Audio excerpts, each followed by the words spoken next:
Hello दोस्तों, मैं प्रवेश आपका साइंस मैजिक क्लास में स्वागत करते हैं। अब इसमें से आपको पहला क्वेश्चन है, इसमें दूसरा लिखा गया है, कोई दिक्कत नहीं है। कौन सा एंजाइम प्रोटीन पाचक है? कौन सा एंजाइम प्रोटीन पाचक है? प्रोटीन को कौन कौन पचाता है? तो पहली बात तो प्रोटीन हमारा कैसे आमाशय में पचता था और अग्नाशय में। तो आमाशय में हमारे कौन सा एक पेप्सिन एंजाइम निकलता था, ठीक ना। पेप्सिन और रेनिन, रेनिन हमारे दूध को केसिन को पचाने का काम करता था। तो पेप्सिन और जो आमाशय में है वो ट्रिप्सिन ट्रिप्सिन एंजाइम निकलता था। हमारा ट्रिप्सिन, पेप्सिन और इरिप्सिन। तो कौन सा एंजाइम प्रोटीन पाचक है? ट्रिप्सिन, पेप्सिन और इरिप्सिन। आंसर इसका क्या होगा? सी फॉर चेन्नई। अब आते हैं तीसरा क्वेश्चन में, ठीक है ना। तीसरा क्वेश्चन है, कोशिका प्रक्रमों में ऊर्जा की मुद्रा क्या होती है? तो जो कोशिका में प्रक्रम ऊर्जा की मुद्रा होती है, एटीपी होती है, एडिनोसिन ट्राइफॉस्फेट। ये तुम्हारी कोशिका की ऊर्जा होती है, एटीपी, एडिनोसिन ट्राइफॉस्फेट। अब आते हैं चौथे क्वेश्चन में। तो इसका क्वेश्चन 20, आंसर 20 सही होगा। अब आते हैं एटीपी तथा NADP2H का निर्माण होता है। इसका निर्माण होता है कहाँ पे? माइटोकॉन्ड्रिया में होती है। माइटोकॉन्ड्रिया हमारे क्या होती है? हमारे शरीर का पावर हाउस कहलाता है, माइटोकॉन्ड्रिया में होती है। अब आगे आते हैं हम पाँचवें क्वेश्चन में आते हैं। पाँचवें क्वेश्चन, लसिका में नहीं पाए जाते हैं। लसिका में नहीं पाया जाता है, क्या नहीं पाया जाता है? देखो, लाल रुधिर कणिका या फिर लिम्फोसाइट, श्वेत रुधिराणु या उत्सर्जी पदार्थ। इसमें देखो नहीं लिखा हुआ, तो लसिका में क्या नहीं पाया जाता? श्वेत रुधिराणु पाया जाता है, लिम्फोसाइट पाया जाता है, उत्सर्जी पदार्थ पाया जाता है। तो सिर्फ इसमें क्या लाल रुधिर कणिका RBC नहीं पाया जाता। तो इसका आंसर क्या होगा? A for Allahabad. अब हम आते हैं छठवें क्वेश्चन पे। अब आता है जठर रस। जठर रस स्रावित होता है। देखो जठर रस, अब जठर रस कहाँ से स्रावित होगा? जो जठर ग्रंथि होगी वहीं से जठर रस भी स्रावित होगा। तो जठर रस कहाँ से स्रावित होता था? आमाशय से स्रावित होता था। भोजन पहले कहाँ? ग्रास नली के बाद आमाशय में ही आता था। तो आमाशय में हमारे पेप्सिन और रेनिन तुम्हारा एंजाइम भी होता था। जठर रस स्रावित होता है कहाँ? आमाशय में। जठर रस से ही पेप्सिन और रेनिन स्रावित होता था, तो आमाशय में। तो इसका आंसर हो जाएगा सी फॉर चेन्नई। 6 का आंसर सी हो जाएगा। अब आ जाओ 7वें क्वेश्चन पे। मनुष्य में लार ग्रंथि की संख्या होती है। लार ग्रंथियों की संख्या होती है, एक जोड़ी होती है। मनुष्य में लार ग्रंथियों की संख्या क्या होती है? एक जोड़ी होती है। लेकिन मनुष्य में जो लार ग्रंथियाँ होती हैं तो उसमें 3 होती हैं। एक पैरोटिड ग्रंथि होती है, एक मेडुला, एक मेडुब्लूअर ग्रंथि होती है, ठीक। 3 ग्रंथियाँ होती हैं, लेकिन इसमें यहाँ पे एक जोड़ी ग्रंथि आंसर होगा इसका सही, ए। 7 का ए। अब आ जाए 8वें क्वेश्चन में। 8वां है, पौधों में प्रकाश संश्लेषण द्वारा भोजन का निर्माण होता है। अब बताओ, तुम लोग बताओ कि पौधों में प्रकाश संश्लेषण द्वारा भोजन का निर्माण कहाँ पर होता है? जड़ में होता है या पत्ती में, वसा में, फूल में? कई बार बताए हैं कि जो पौधों का जो किचन घर क्या कहलाता है? पत्ती कहलाता है। पत्ती पे ही क्या होता है? प्रकाश संश्लेषण होता है। उसमें क्लोरोफिल और क्लोरोप्लास्ट पत्ती में पाया जाता है। तो इसमें 8वें का आंसर होगा क्या? बी, ठीक है। अब आओ हम 9वें क्वेश्चन पे आते हैं। 9वां क्वेश्चन है, पादप निम्नलिखित प्रक्रम द्वारा वायु को शुद्ध करता है। पादप किसको शुद्ध करता है? जैसे हमारे पौधों में क्या कहते हैं कि पादप निम्नलिखित प्रक्रम द्वारा वायु को शुद्ध करता है। किसको शुद्ध करता है? श्वसन को शुद्ध करता है हमारे। किसको? श्वसन को शुद्ध करता है। ये तो प्रकाश संश्लेषण द्वारा तो होता ही है। प्रजनन तो रिप्रोडक्शन का हो गया। वाष्पोत्सर्जन वाष्पित जो करता है, जल का जो वाष्पित करता है। तो इसका आंसर होगा डी फॉर डेलही, श्वसन।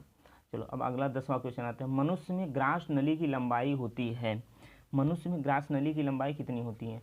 अब देखो इसमें ग्रास नली कह रहे हैं, तो ग्रास नली देखो 5.8 सेंटीमीटर, 25 से 3 सेंटीमीटर, 1.5 मीटर, 1.5 फीट। इसमें ग्रास नली होता है पूरा तुम्हारा कहाँ? बड़ी आंत तक, ठीक। ये देखो यहाँ पे है। हाँ, तो ये ग्रास नली की लंबाई देखो, ग्रास नली यहाँ से यहाँ तक, ये पूरा ये तुम्हारा यहाँ तक जिह्वा मुंह से लेकर पूरा ये तुम्हारा क्या हो गया? ये आमाशय हो गया, यकृत हो गया, अग्नाशय हो गया। तो ये देखो सीधे छोटी आंत, बड़ी आंत, ये मलद्वार, गुदाद्वार लास्ट होता है। ये पूरा यहाँ से यहाँ तक ग्रास नली की लंबाई होती है। तो ग्रास नली का 25 से 3 सेंटीमीटर होता है। और जब मीटर में आएगा तो मीटर में तुम्हारा 8 से 10 मीटर रहता है, ठीक।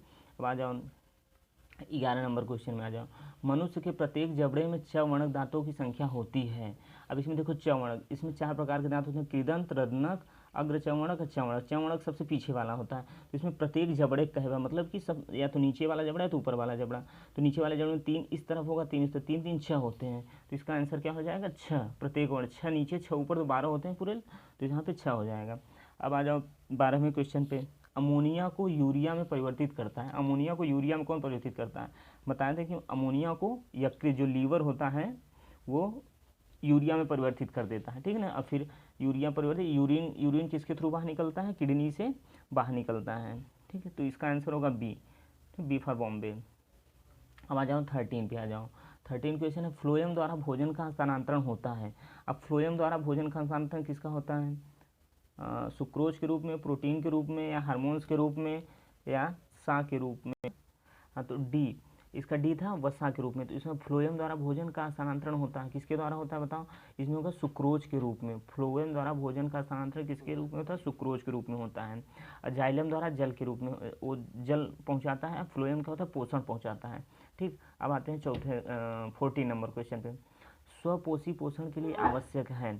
स्वपोषी पोषण के लिए क्या आवश्यक है? तो कार्बन डाइऑक्साइड तथा जल, क्लोरोफिल, सूर्य का प्रकाश, उपरोक्त में सभी। देखो जैसे प्रकाश संश्लेषण होता था, तो प्रकाश संश्लेषण में कच्चे सामग्री क्या आवश्यकता होती? कार्बन डाइऑक्साइड तथा जल की आवश्यकता होती थी। तो उधर हमें ग्लूकोज और ऑक्सीजन और जल मिलता था हमको। तो इसमें सूर्य का प्रकाश भी चाहिए, क्लोरोफिल भी चाहिए पत्ती में जो होती है। इसका आंसर क्या होगा? डी होगा, उपरोक्त में सभी, डी फॉर डिलेही। चलो अब आओ 15वें क्वेश्चन पे। 15 क्वेश्चन, फुफ्फुस धमनी से अशुद्ध रुधिर चला जाता है। फुफ्फुस धमनी से अशुद्ध रुधिर चला जाता है। तो देखो फुफ्फुस धमनी, अशुद्ध रुधिर कहाँ पे जाता है? यहाँ पे देखो, ये देख लो, यहाँ पे है, ये देखो, ये दायां नीले है, दायां नीले से ये देखो फुफ्फुस से ये अशुद्ध रक्त जाता है। अशुद्ध रक्त जाके कहाँ पे जाता है? बायां अलिंद में जाता है।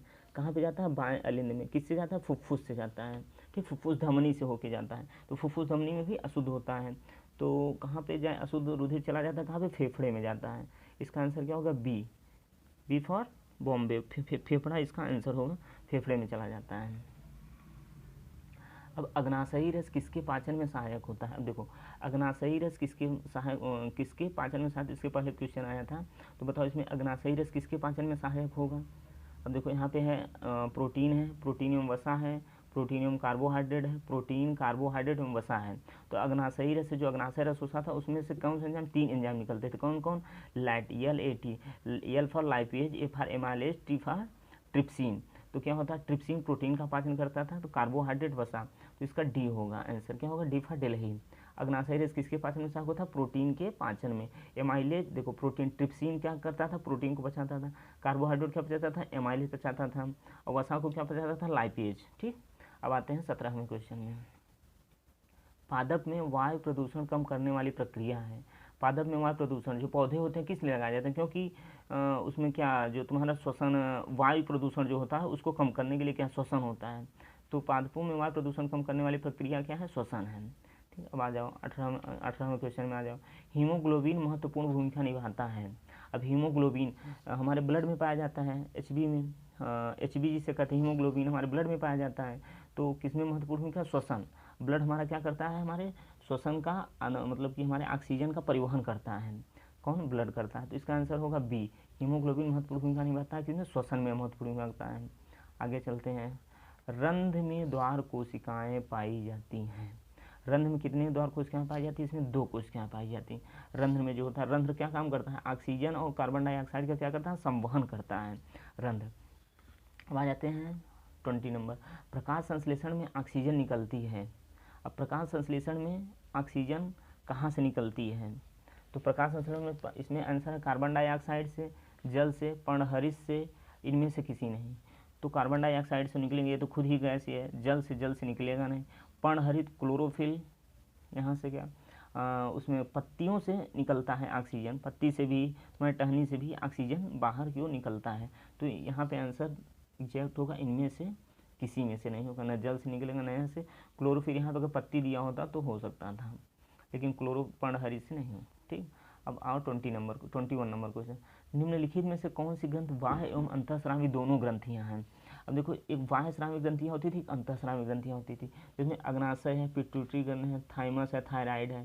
तो ये सब तुम्हारे क्या है? आंतरिक ग्रंथियाँ। अब देखो अग्नाशय क्या है? मिक्स्ड ग्रंथियाँ हैं। क्या है ये? बाह्य तथा अंतर दोनों, क्योंकि यहाँ से इसमें एंजाइम भी निकलती है और इससे तुम्हारा हार्मोन्स भी निकलते हैं। ठीक है, एंजाइम तुम्हें तीनों निकलते थे बताए हैं, ऐसे हार्मोन्स भी निकलते थे। इंसुलिन जो होता था ना, बीटा, अल्फा, बीटा, गामा, तीन प्रकार के हार्मोन्स निकलते थे। तो इसका आंसर होगा ए फॉर इलाहाबाद, ए। अब चलो पित्तरस का स्राव होता है, स्राव, चलो बताओ पित्तरस का स्राव कहाँ से होता है? स्राव कहाँ से होता है? पित्तरस का स्राव तुम्हारे कहाँ से होता है? लीवर में होता है। किस में होता है? लीवर में। इकट्ठा कहाँ पे होता है? पित्ताशय में होता है। कि इसका इकट्ठा संचरण कहाँ पे होता है? यकृत में होता है। अब चलो 23 नंबर, क्लोरोप्लास्ट में ग्रेना में बनता है। क्लोरोप्लास्ट में देखो ग्रेना होता है ना, छोटे ऐसे ऐसे गोले गोले करके ऐसे ऐसे, फिर ऐसे ऐसे ऐसे ग्रेना होता है। तो ग्रेना कहाँ पे बनता है? ग्रेना बनता है ATP तथा NADP2H में बनता है, इसमें बनता है। देखो NAD2H में नहीं बनता है, जहाँ NADP2H होता है उसमें बनता है। तो इधर सी फर्स्ट चेन्नई आंसर सही होगा इसका। चलो 24 आ जाओ। अब पौधों में भोजन का हस्तांतरण होता है, पौधों में भोजन का हस्तांतरण होता है जाइलम के द्वारा कि फ्लोएम के द्वारा, कार्टेक्स के द्वारा कि मज्जा के द्वारा। अब ये जो मज्जा है, कार्टेक्स है, ये सब तुम्हारा देखो, कॉर्टेक्स तुम्हारे किडनी का जो बाहरी भाग होता था, मज्जा अस्थि मज्जा जो होता है ये भी नहीं होगा, जाइलम से जल का होता है। तो पौधों में भोजन का हस्तांतरण किसके द्वारा होगा? फ्लोएम के द्वारा, बी फॉर बॉम्बे के द्वारा। चलो आगे आते, एमाइलेज एंजाइम की क्रिया करता है। एमाइलेज एंजाइम किसका क्रिया करता है? एमाइलेज किसका पाचन करता है? तो अभी हम पहले भी इसके बताए हैं कि एमाइलेज किसका पाचन करता है। यहाँ पे देखो प्रोटीन्स पर, ये कार्बोहाइड्रेट्स पर, ये है कुछ, ठीक है। उसके बाद ये लवणों पर, तो इसमें आंसर होगा इसका कार्बोहाइड्रेट पे। एमाइलेज किसका पचाता है? कार्बोहाइड्रेट। स्टार्च जो होता है हमारे मुंह में भी होता है, उसके अग्नाशय में भी होता है, तो कार्बोहाइड्रेट्स को पचाता है, ठीक। अब आगे चलते हैं, पल्मोनरी सिरा रुधिर लाती है, फेफड़े से शुद्ध रक्त आता है। जो पल्मोनरी सिरा होती है, पल्मोनरी से रुधिर लाती है या फेफड़े से शुद्ध रक्त आता है, या फिर जो फेफड़े से शुद्ध रक्त आता है तो कहाँ आता है? देखो यहाँ में देख लो, इसमें देख लो, ये देखो, ये दायां अलिंद हो गया, दायां अलिंद में पूरे शरीर से आया सिरा के द्वारा, फिर किस में गया? दायां नीले में गया, दायां नीले के बाद फेफड़ा में जाता है, फेफड़े के बाद फेफड़ा में क्या होता है? शुद्ध होता है, शुद्ध ऑक्सीजन मिल जाता है, शुद्ध होने के बाद किस में जाता है? बायां अलिंद में जाता है, बाएं अलिंद के बाद बायां नीले में जाता है, बायां नीले से क्या होता है? फिर पूरे शरीर में ब्लड चला जाता है। तो क्या फेफड़े से बाद शुद्ध होकर कहाँ पे आया? बाएं अलिंद में आया, ठीक। कहाँ पे आया? बाएं अलिंद में। तो इसका आंसर क्या होगा? बायां अलिंद में आया, बी फॉर बॉम्बे इसका सही होगा। चलो 27 नंबर, ग्लाइकोलिसिस के अंत में कितने ATP अणु का लाभ होता है? तो इसमें सीधा इसको याद करना, 8 ATP अणु का लाभ होता है। ग्लाइकोलिसिस के अंत में 8 ATP अणु का निर्माण होता है। चलो आगे 28 नंबर क्वेश्चन, फेफड़े से शुद्ध रक्त जाता है, फिर वही क्वेश्चन आ गया, फेफड़े से शुद्ध रक्त कहाँ पे जाता है? ये जाता है बाएं अलिंद में। कहाँ पे जाता है? बाएं अलिंद में। चलो 29 क्वेश्चन, शायद लास्ट भी है क्वेश्चन। तो यकृत स्रावित करता है, यकृत क्या स्रावित करता है? लाल स्रावित करता है कि जठर रस स्रावित करता है कि पित्तरस की अग्नाशय रस?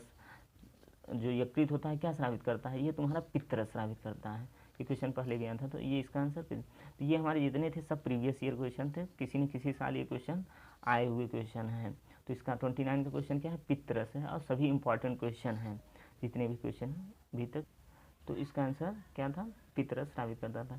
चलिए अब इस वीडियो को लाइक एंड सब्सक्राइब करिए, अपने दोस्तों के बीच इसको शेयर भी करिए ताकि सभी को लाभ पहुंच सके। अब आइए थोड़ा सा हम ये वृक्काणु पढ़ लेते हैं। वृक्काणु की रचना क्या होती है? वृक्काणु की रचना, वृक्क में उत्सर्जन। देखो ये जो वृक्क होता था ये क्या होता है? नेफ्रॉन, ये जो नेफ्रॉन है, ये पूरा नेफ्रॉन की संरचना है।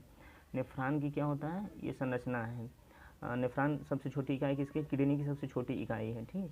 ये तो पकड़ ही नहीं पा रहे हैं हम।